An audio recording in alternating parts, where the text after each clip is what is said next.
Hey guys, welcome back to my channel. In this video, we'll be doing the poem I Know Why the Caged Bird Sings by Maya Angelou. So this is a poem from the Treasure Trove, a collection of short stories and poems. It's the seventh poem, as you can see. Now Maya Angelou is a writer who's always writing from her personal experience. She's famous for that. And this is one aspect of her experiences wherein she has faced differentiation on the basis of race.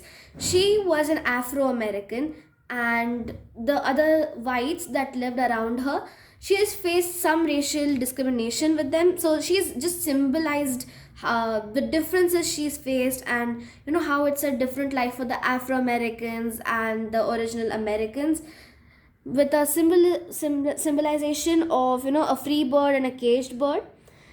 So let's get started. The first stanza is: a free bird leaps on the back of the wind and floats downstream till the current ends and dips his wings in the orange sun rays and dares to claim the sky. Now, here we are seeing all the freedom of the free bird, how it's enjoying life and nature and its identity overall of being a bird, right? So a free bird, it's leaping on the back of the wind, meaning it's flowing with the direction of the wind. It's flowing along that. It's flying along the wind, flows downstream. Now you might have seen these shots wherein a bird is flying over a river, a very nice pathway formed by a river, and it's just slightly touching the surface of the water with its claws. It's a very beautiful image to look at, and it might also be very enjoyable if you think of it for a bird, right? Just touching water while it's flying around in over a river. It's a very nice thing, a thing that birds can do because of their ability to fly. And dips his wings in the orange sun rays. Basically, this is about when it's evening time, the sun is setting, the birds are going back to their nests. It's you might have seen those paintings as well, and those pics wherein there's a orange washed sky and the bird is flying in a distance and dares to claim the sky. There are no borders for birds, right? So there's no two states that are having a war or something. They just fly around. The sky is their territory. No one does anything to them in the sky. Now moving on to the second stanza, the very first word is but. This is symbolizing the contrast between the lives of the free bird and the caged bird. We have studied about the free bird and how it's enjoying its flight and its freedom and everything, right? Moving on to a caged bird's life. But a bird that stalks down a narrow cage. Now, a caged bird is, of course, in a cage. So, the bars of the cage are very narrow, as you can see, right?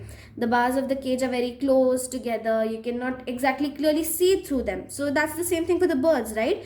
They cannot see through them. They cannot feel like they're out in the open. Now, a bird that stalks on his narrow cage can seldom see through his bars of rage. Now, the bars of the cage, you can see the stem kind of structures of the cage, they are compared to bars of rage. Why is it a bar of rage? The cage is a reason for a caged bird's anger or frustration, right? The bird is angry, it's not able to fly around, it's not able to actually soar through the sky, look at everything around itself, do the full use of its wings and everything. So it's actually angry on the inside. His wings are clipped and feet are tied. It's a very common practice for those who are having birds as pets to clip the wings so that the bird does not fly away. The problem is that when you clip the wings, the birds are not able to trap air in the wings properly, so they cannot fly around. Now, people do that just because they want their bird to not fly away, but it's a very painful thing for the bird as well. Now, talking about the feet being tied, you can think of it as shackles for birds. Sometimes what they do is they tie these rings, metal rings kind of thing around the bird's legs. So the birds are, even if they're able to walk, it's a very small area that they're walking in. They're not exactly going to the whole limit of the cage. They're walking only in a particular radius around the peg where it's tied. And so he opens his throat to sing. Now, if a bird cannot fly, you can think of it as its identity being just stolen from him. A bird's main feature, we always, we see, oh, it's a bird. You can see that because it flies, it has wings. Imagine clipping a bird's wings, not allowing it to fly, making it difficult for it to fly, right? Having nothing to do, it's opening its throat to sing. The caged bird sings with fearful trill of things unknown but longed for still, and its tune is heard on the distant hill, for the caged bird sings of freedom.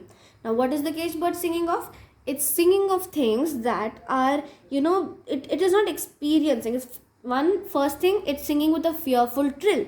Fearful trill means there's a sort of fear in its voice, a fear of its master, a fear of the cage. What would happen if it flies in the cage? It will get hurt, of course. If it, if it misbehaves, if it bites its master. A master of a bird has total control over it, right? The person can misbehave with the bird. It will traumatize the bird forever. It's fearful. With of things unknown but longed for still. Now, the things outside the cage, right? They're all unknown to the bird. The flying in the sky, experiencing the air on its body.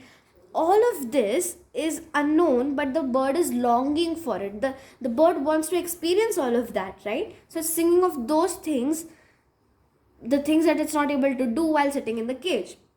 And his tune is heard on the distant hill, for the caged bird sings of freedom.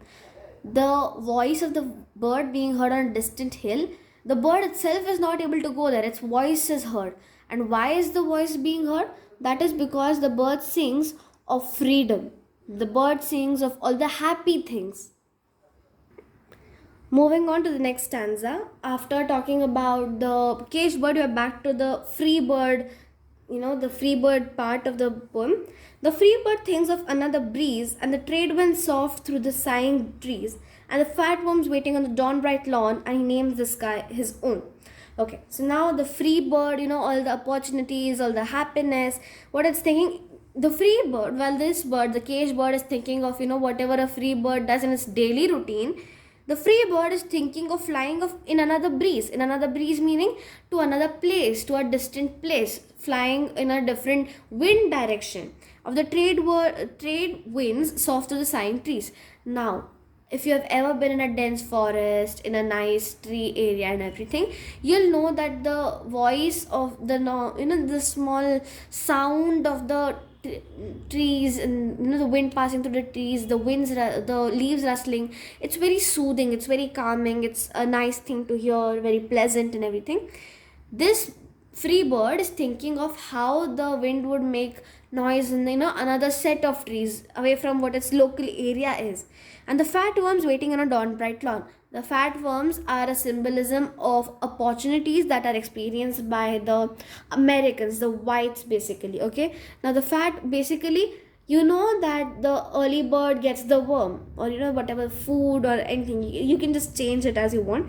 Now the early bird meaning it's thinking, tomorrow morning when I wake up, I'll be waking up early enough.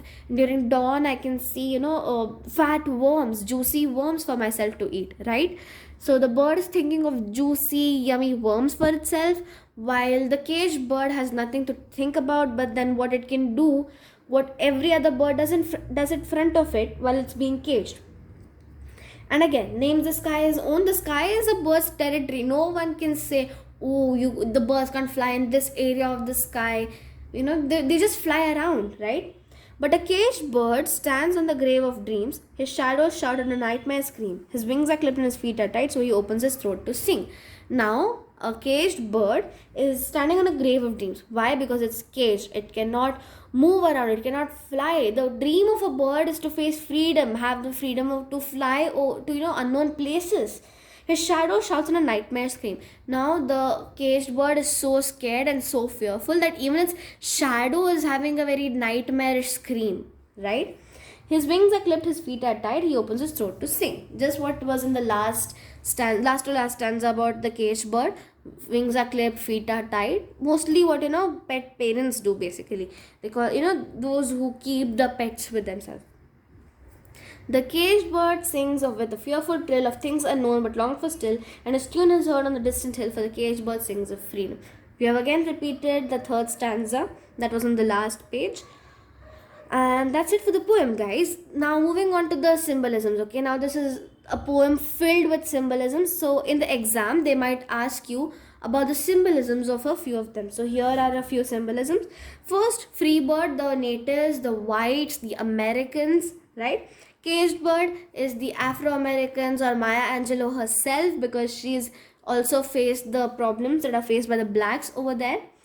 Moving on, the activities of the free bird. Now, activities of the free bird symbolize, the freedom, the more amount of, you can say, the opportunities, the more amount of exposure that the whites get.